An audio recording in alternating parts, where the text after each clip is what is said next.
Thanks, Bruce, and it's great to be back on the air here at 1300. And I have a special guest because, lacrosse is near and dear to our hearts. I have known as SL Price, but we know him as Scott. And he has written, and you probably have seen him. If you're into sports and you've read Sports Illustrated, you know the name SL Price. He has written this book that I hold here, The American Game. Scott, welcome in. And how did you end up writing about lacrosse? Well, yeah, it's a long and tortured story, but essentially, I'll try and pack it in short. I first covered the game in 2006. For Sports Illustrated went down to Durham during the cataclysm that was the Durham the Duke lacrosse scandal, and the rape case that turned out to not be a rape case, as everyone in lacrosse knows. Charges were trumped up, and it was a completely insane sort of media circus, and a national story, and everyone, I think, remembers that. But I came away from it with a lot of different views of the sport that, while some of them held up sort of the caricature of the sport, others were great exceptions to it, and I found them intriguing. The Wall Street Network, the fact that a lot of kids there were members of the Duke lacrosse team who were sons of firemen and the first kids to go to college. The one African-American player on the team, the goalie, Devin Sherwood, spoke glowingly of his teammates at a time when a lot of people were, impugning the character of the team, and some of it rightfully so. So I came away from that, intrigued, and then I sort of put the sport aside. But then in 2010, I went and did the longest story I've ever done for Sports Illustrated at the time, on the Iroquois Nationals, who now call themselves the Haudenosaunee Nationals. And, they had just been shut out of, I was in the midst of doing the story, and then they were shut out of playing for the World Championships in England because, of course, as people know, they try passports and insist on it, and are willing to pull the plug on a competition in order to honor their sovereignty and their feelings that they are a sovereign country, because of a treaty that dates back to 1794 and is signed by George Washington. And of course, the Haudenosaunee are completely contrary to the classic upper class prep school sort of image of the game. The sport is, they invented the game, of course, and the classic field game that we know today. And it's a spiritual practice. They have medicine games for healing and community help with depression and just overall community health. The game is played not just to win or lose, but to play with a clear mind. And the style of the game is different, and of course, they come from the opposite end of the economic spectrum that most of the sport is familiar with. And the sport itself, in 1987, was the only sport that decided that to recognize an indigenous nation as a separate and sovereign nation, sports-wise. So that was intriguing, and that stuck with me. And there were other things along the way. The power and the growth of the women's game, and the devotion of lacrosse players to military service. So I was intrigued, of course, by the sort of cliched version of the sport, which has obviously a very strong kernel of truth to it. And I wanted to examine that, but I also wanted to explore the exceptions of the game as well. And I Well, Scott, there are many of those exceptions, and one of the things that jumps right off at the title, calling lacrosse the American game, yeah, and saying we're in the country of lacrosse. Yep. It's not baseball, it's not basketball with your Peach Basket and James Naismith. Right. How did you come up with calling this the country of lacrosse, and why did we call this the American game? Well, that's a great question. First off, in one sense, I'm talking, Canada has a great claim on the game, but field lacrosse it was sort of codified in Canada in the late 1800s. but it fell by the wayside as soon as box lacrosse, indoor lacrosse, started in the 1930s, and it completely replaced the field game in Canada. In the meantime, the classic field game that was sort of appropriated from the Native Americans and taken over by Canadians. A lot of Canadian immigrants moved down in the late 1800s to the East Coast and brought the game with them and brought it with them, and it fairly quickly became really a game for more of the upper class elites of the on the East Coast. And America ever since has dominated the classic field game that everyone sort of associates with lacrosse when they think of lacrosse: outdoor game on grass, 10 on 10, and the game that finds its greatest expression every year this week, in the championship weekend of the NCAA's. So they do. To me, the game itself is dominated by the United States, the field game. It has been in the World Championships ever since 1967. They've won by far the vast majority of the championships.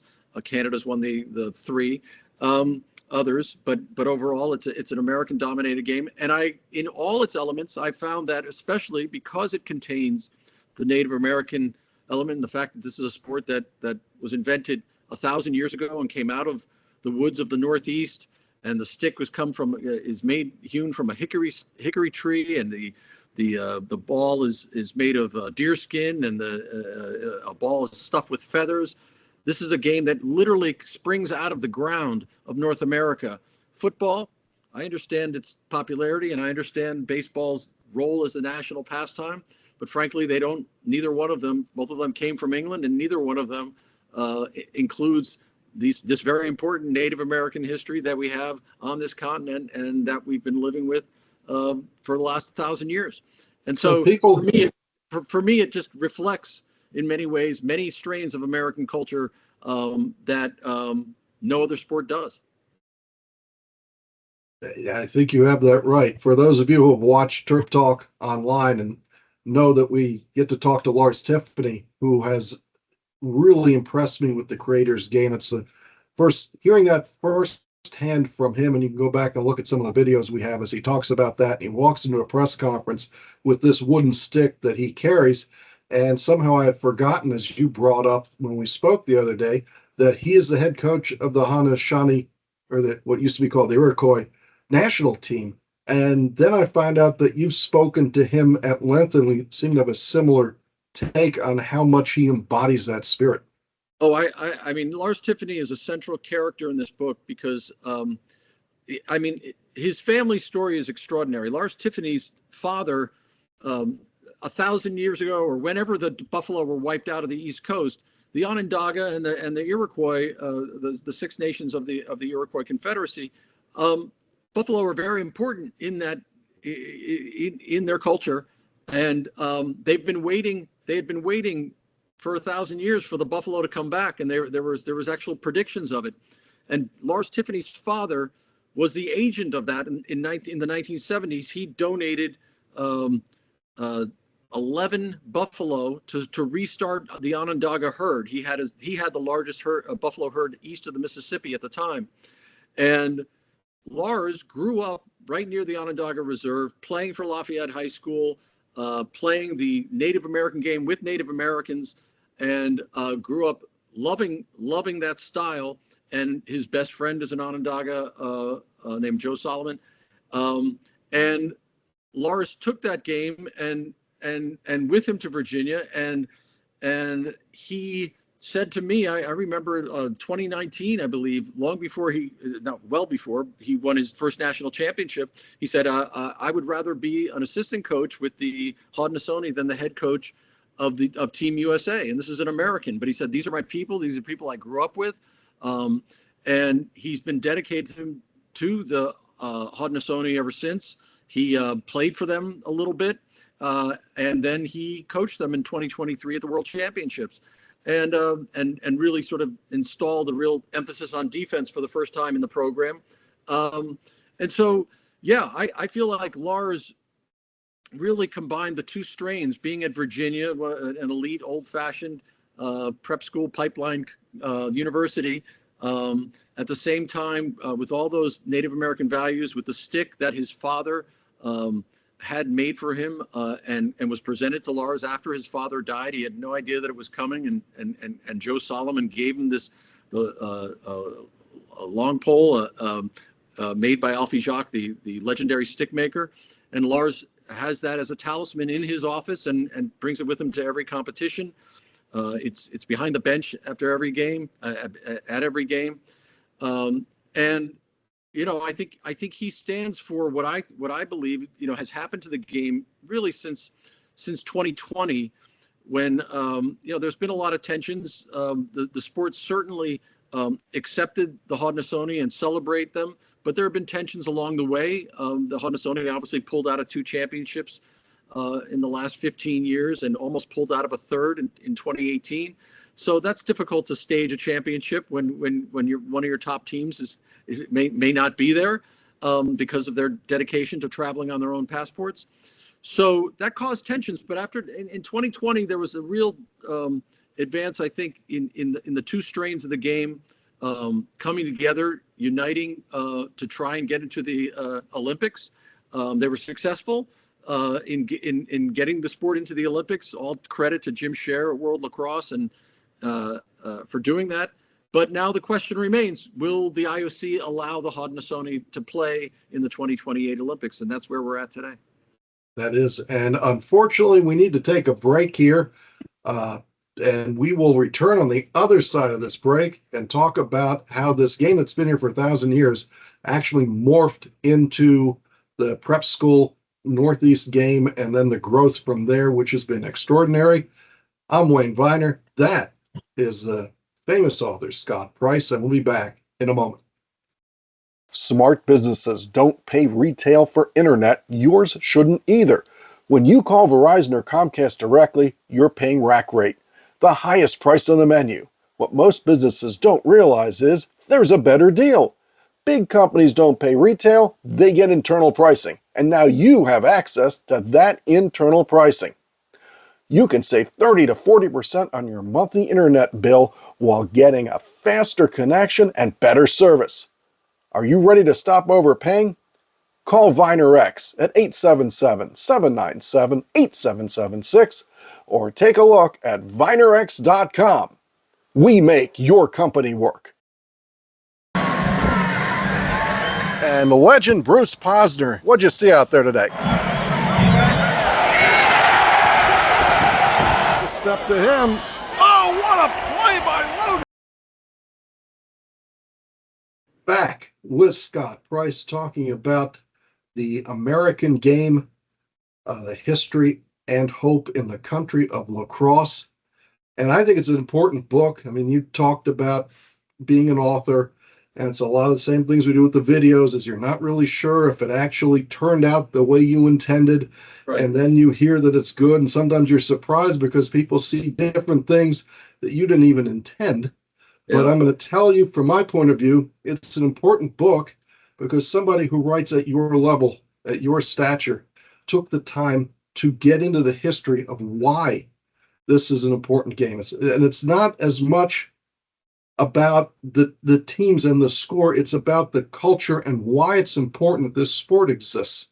Yeah, I think the sport is a mirror in many ways, and it could be a light in its treatment and relationship with the Native Americans. It'll be interesting to see what happens in the future. But I do think it's an important game. I think it's look, everybody who loves lacrosse and has played lacrosse kind of has this feeling, and they're like, why don't people understand how great this game is? And there's a real magic, as Tom Hayes, the legendary Rutgers coach, and really one of the first proponents of international growth in the game, always used to say, the stick is magic. There's something about that stick in your hand.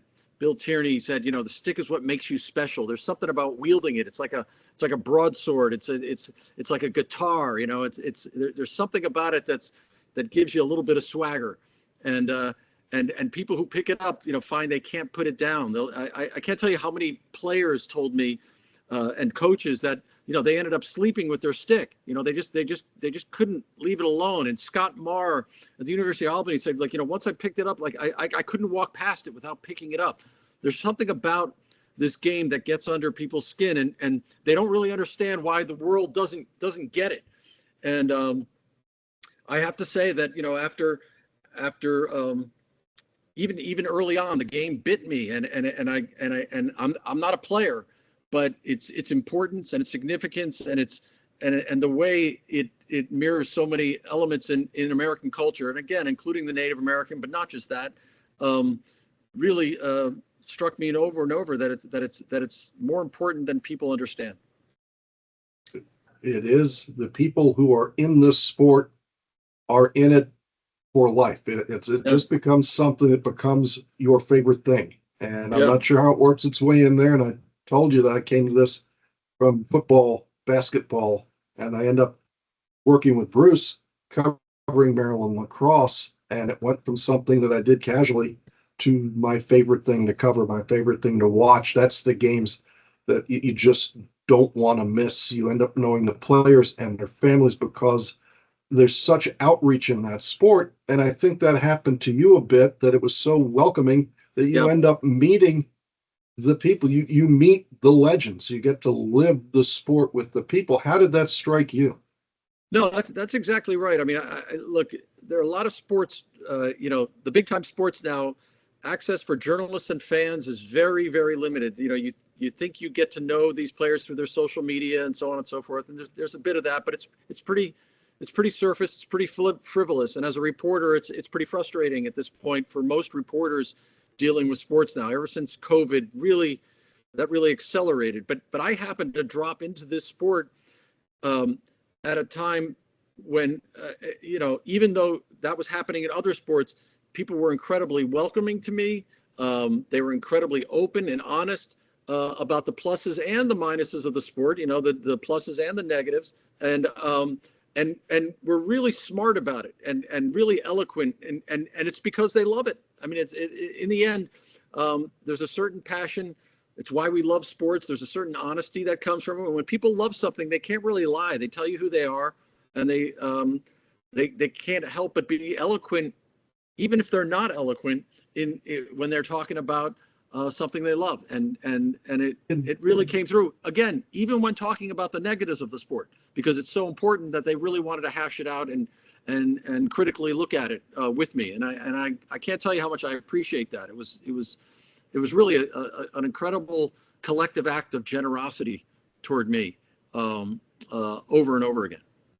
When we spoke, or I heard you speak the other day, you had a burst of elegance about watching a crowd at a sporting event, and the reaction and the purity of that reaction tells you who they are. Do you remember what you said? Yeah, there's something about sports that people are on. There's a certain honesty that comes. You go to a game and the athletes are playing, and they're showing you who they are. They can't cover it up because they're exerting themselves under the ultimate pressure, and they've poured their whole life into it, and their joy, their anguish, their want is there for everyone to see, and that's why we love sports. But if you turn and look at the crowd, it's the same thing. People are showing you who they are in a way when it comes to sports that in many ways they're hiding everywhere else. I mean, it's when you're cheering for your team and your city and your school, your neighbors, your kids, your face shows you who you are. You're happy, you're sad, and you can't hide it. And so I've always found that with sports, when people pour themselves into it, they're telling you who they are, and they're telling us who we are. I mean, the sports is a great window into who we are as a people and who we are as parents. I mean, we all know how the parents can go good or bad in sports. Officials and coaches will tell you all about that. So again, it's not always pretty, but it's often very, very true. And as a journalist, that's all you can ask. You are listening to the famed author SL Price here on 1300 The Bet.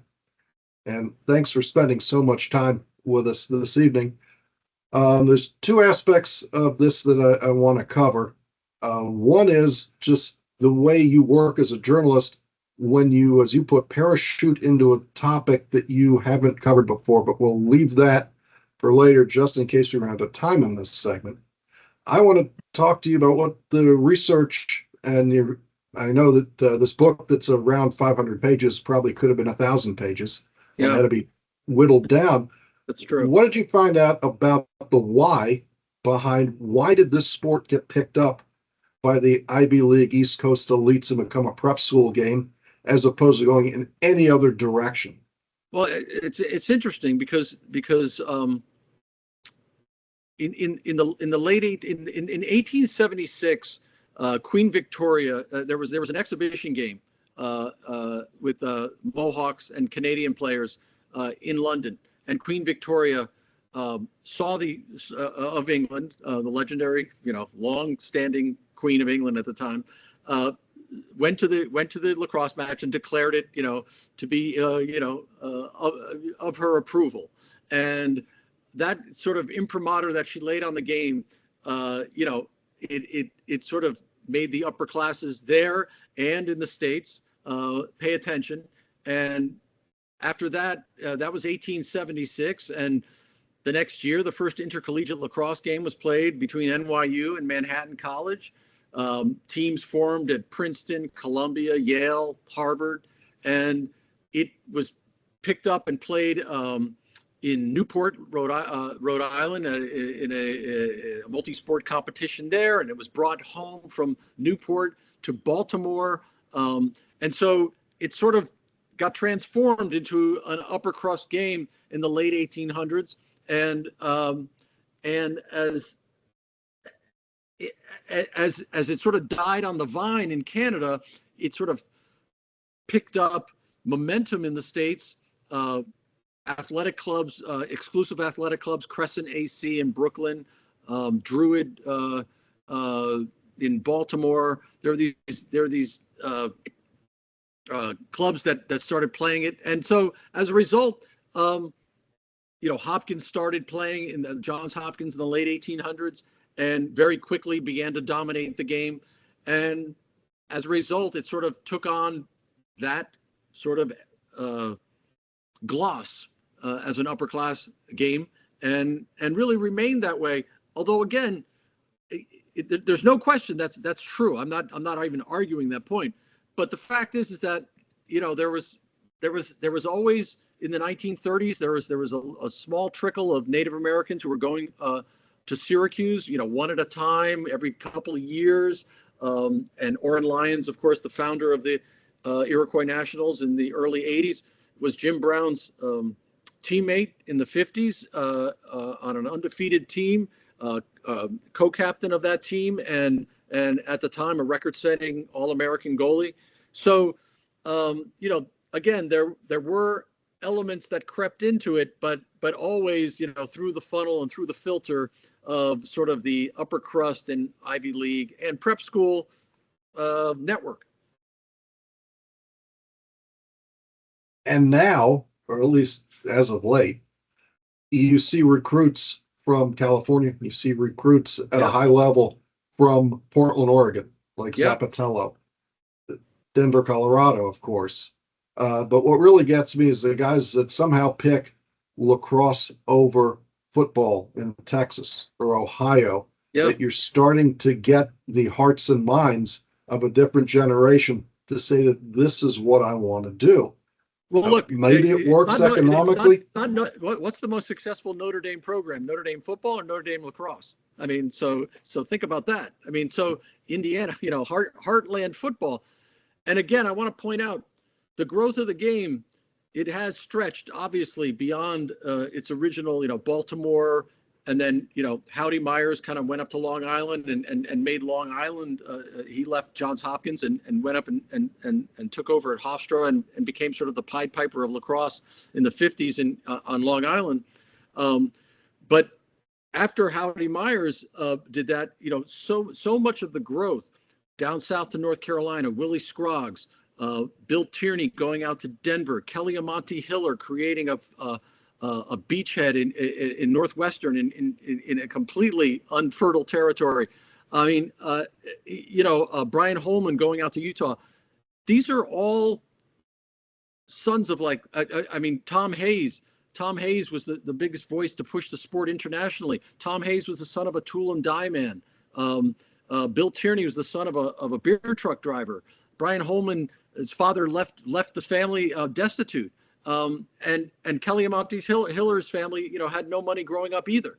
So it's the engines. So many times the pioneers, the ones who were pushing the sport outward, really pulling the boundaries west and south, were not the prep school types. It was actually the hungry and the men and the women who really came from not a lot of money. And that's a story that bears telling as well. I mean, I do get into the prep school background. It's a 500-page book, but the exceptions to that are fascinating. And Willie Scroggs is one of the great stories in the history of American sports. And I felt honored to be able to tell his story. And not because I went to North Carolina. I was at North Carolina when Willie Scroggs was there and won his first 2 national championships against Hopkins, creating the first sort of breakout of the sport beyond sort of the Northeast and the Ivy League bounds. And, ignored Willie at the time. But when I sat down and talked with him, his story is fascinating, incredibly human, and a credit to lacrosse. Well, I need to thank you for doing this. I hope we can do it again because I want to go back and talk about your journalistic style. And I also want to talk about Morgan State and their impact on lacrosse out of Baltimore. But I want to close with this. Back to another elegant and well put thing that you said is and then you can correct me here. If you go into a story and the story ends up being what you thought it was, you didn't do your job. That's right. Yeah. So yeah. How does that apply to how you came into lacrosse? If you could wrap this up quickly. Well, I mean, essentially, anytime, as a reporter, if you meet with your editor, you say, I have an idea for a story. I think that's what, this is what it's about. And you sell it enough so that your editor or whoever says, yeah, well, that's a good story. Go do it. Go report it. But if the story ends up exactly like you described it, you're not doing your job as a reporter. You're not talking to enough people, because what you want is somebody to upset your expectations and somebody to surprise you. We all want to learn something new. We don't want to go in and do a story that we thought the story was. We want to find out more. And I came into this expecting to write a book about the 2018 World Championships in Israel. It was completely incongruous to have lacrosse in Israel, but COVID sort of blew it up, and so many elements and dynamics inside the sport led me down different paths. So I had to sort of blow up the book and extend it. The Olympics really picked up steam, the Olympic quest. So I had to adjust to that and encompass that within the book. And thank God I did. And so that's, to me, at least a sign of a living story. And you're just trying as a writer to get a hold of it. And as I said before, I'm a parachute guy. I'm not a lacrosse person. I dropped into the sport, and everybody in the sport certainly knew more about it than I did. And my job was to talk to as many as I possibly could. I ended up talking to well over 370 some odd people. Did 370 interviews, and that's the only way to sort of get your arms around anything. And I can't tell you how much I learned over and over again. New information, new insight. Really, again, I can't overstate how generous people were with their time, lacrosse people with their time and insight. Thanks for doing this, and I hope we can do it again. That's Scott Price. I'm Wayne Viener. Back to Bruce in the studio. We'll talk to you soon.